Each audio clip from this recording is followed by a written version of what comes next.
아름다운 등산의 추억이 발의 고통으로 끝나지 않도록 등산화 선택은 안전과 즐거움의 첫걸음이라는 사실을 명심해야 합니다. 안녕하세요. 등산화 전문가 오오옥입니다. 오늘 여러분의 발을 망가뜨리는 치명적인 등산화 선택 실수를 A부터 G까지 파헤쳐 보겠습니다. 등산화는 단순한 신발이 아니라 울퉁불퉁한 지형에서 발목과 무릎을 보호하는 핵심 안전장비라는 인식이 필요합니다. 많은 분들이 디자인이나 가격만 보고 선택했다가 하산 시 발가락이 뭉개지는 듯한 고통을 호소하며 병원을 찾게 됩니다. 이제부터 여러분의 등산 스타일과 지형에 완벽하게 맞는 등산화를 고르는 과학적이고 실용적인 꿀팁 50가지를 공개하겠습니다. 가장 먼저 등산의 빈도와 난이도에 따라 신발의 종류를 정확하게 파악하는 것이 부상 방지의 첫 번째 관문입니다. 등산화는 크게 4가지 종류로 나뉘며 자신의 주요 활동 범위에 맞지 않는 신발을 신는 것은 가장 흔한 실수입니다.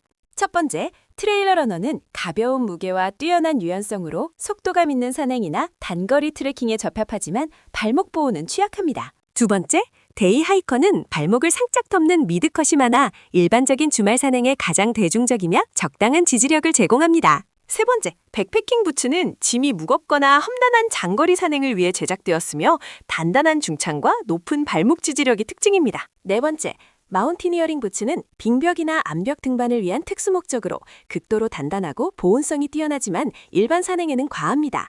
대부분의 초보 등산객들은 필요 이상의 단단한 백패킹 부츠를 구매하여 발의 피로도를 오히려 증가시키는 오류를 범하고 있습니다.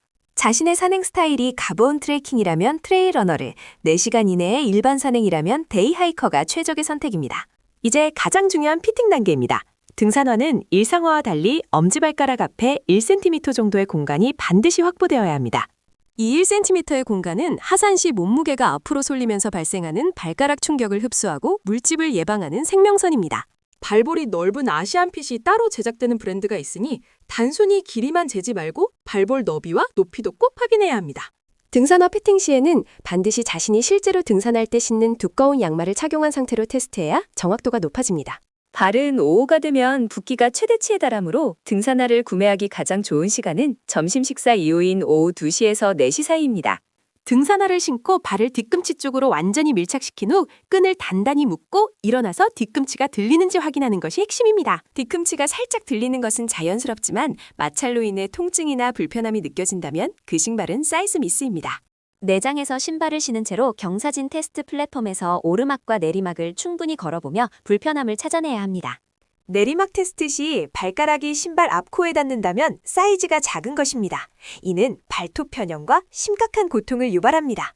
브랜드마다 신발의 족형, 라스트이 다르기 때문에 A 브랜드 270mm가 맞더라도 B 브랜드는 안 맞을 수 있으니 다양하게 시착해야 합니다. 많은 사람들이 착각하는 길들이기는 요즘 신발에는 크게 필요 없습니다.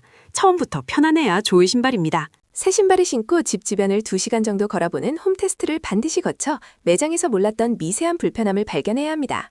이제 신발의 구조를 살펴봅시다. 아웃솔, 밑창은 접지력과 안전을 결정하는 등산화의 가장 중요한 부품입니다. 특히 한국선의 흙과 화강암 지형에는 돌출부가 깊고 간격이 넓어 진흙 배출이 용이한 너그 패턴이 절대적으로 유리합니다. 접지력이 좋다고 알려진 비브란 밑창이라도 고무의 경도와 패턴이 다양하므로 반드시 자신이 주로 가는 산의 지형을 고려해야 합니다.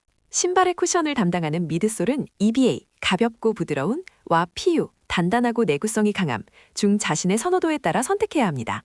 무거운 짐을 진다면 단단한 PU 소재가 발의 피로를 덜어주지만 가벼운 당일 산행이라면 유연한 EVA가 편안한 착화감을 제공합니다.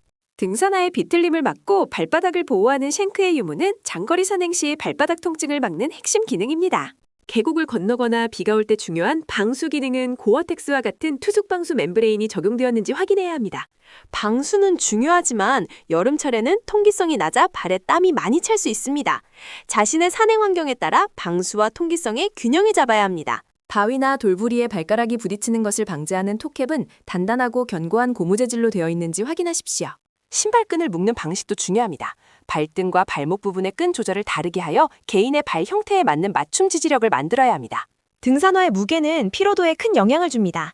가벼운 등산화가 선호되지만 안정성과의 타협점을 잘 찾는 것이 중요합니다.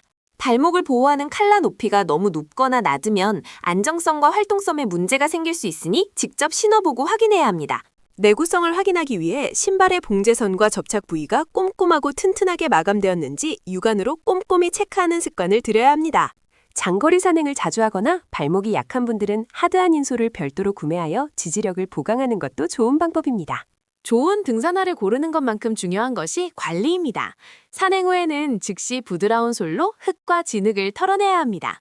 신발을 건조할 때는 직사광선이나 히터와 같은 직접적인 열온을 피하고 통풍이 잘 되는 그늘에서 천천히 말려야 가죽 변형을 막을 수 있습니다. 젖은 신발 내부에 신문지나 건조제를 넣어두면 습기를 효과적으로 제거하고 신발 형태를 빠르게 복원하는 데 도움을 줍니다.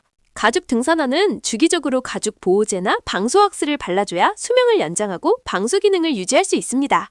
등산화의 수명은 보통 500km에서 800km 정도입니다.